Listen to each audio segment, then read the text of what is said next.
নদী ভাঙন রোধে মানবিক উদ্যোগে সচেতনতামূলক কর্মসূচিতে সরব অংশগ্রহণ। মেহেন্দিগঞ্জে প্রতিনিধি।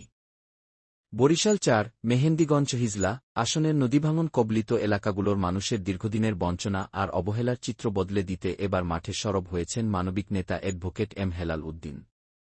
২-৮ জুন রোজ শুক্রবার নদীভাঙন রোধে জনগণকে সঙ্গে নিয়ে সচেতনতা বাড়াতে এবং কার্যকর পদক্ষেপ নিতে তিনি একদিনে অংশ নেন একাধিক মানববন্ধন ও মতবিনিময় কর্মসূচিতে।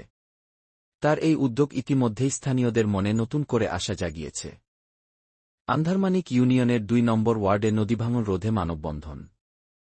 মেহেন্দিগঞ্জ উপজেলার আন্ধারমানিক ইউনিয়নের ২ নম্বর ওয়ার্ডে নদী ভাঙনের কারণে বছরের পর বছর ধরে শতাধিক পরিবার গৃহহীন হয়ে পড়েছে।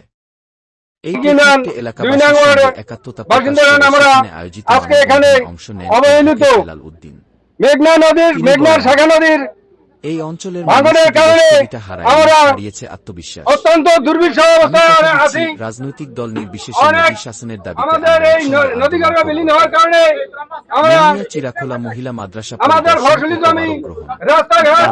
হিজলা উপজেলার মেমনিয়া চিরাখোলা এলাকায় অবস্থিত একটি মহিলা মাদ্রাসা পরিদর্শন করেন অ্যাডভোকেট হেলাল উদ্দিন।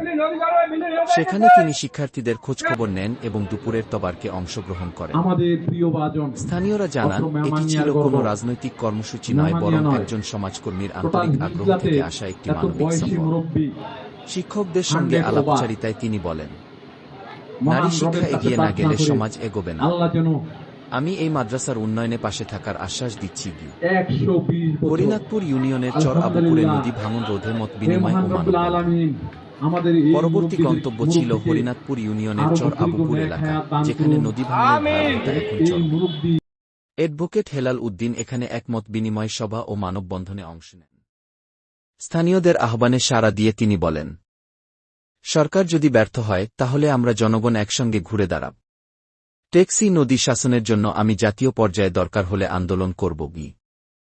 এ সময় নদী শাসন, প্রতিরক্ষাবাদ ও নদী ভাঙনপ্রবণ এলাকাগুলোর জরুরি তালিকা প্রণয়ন নিয়ে উপস্থিত জনগণের সঙ্গে বিশদ আলোচনা হয়। একদিনে ৩টি ভিন্ন কর্মসূচিতে সরাসরি উপস্থিতি প্রমাণ করে দেয়, অ্যাডভোকেট হেলাল উদ্দিন কেবল কথার নেতা নন, তিনি মাঠের মানুষ, মানুষের প্রতিনিধি।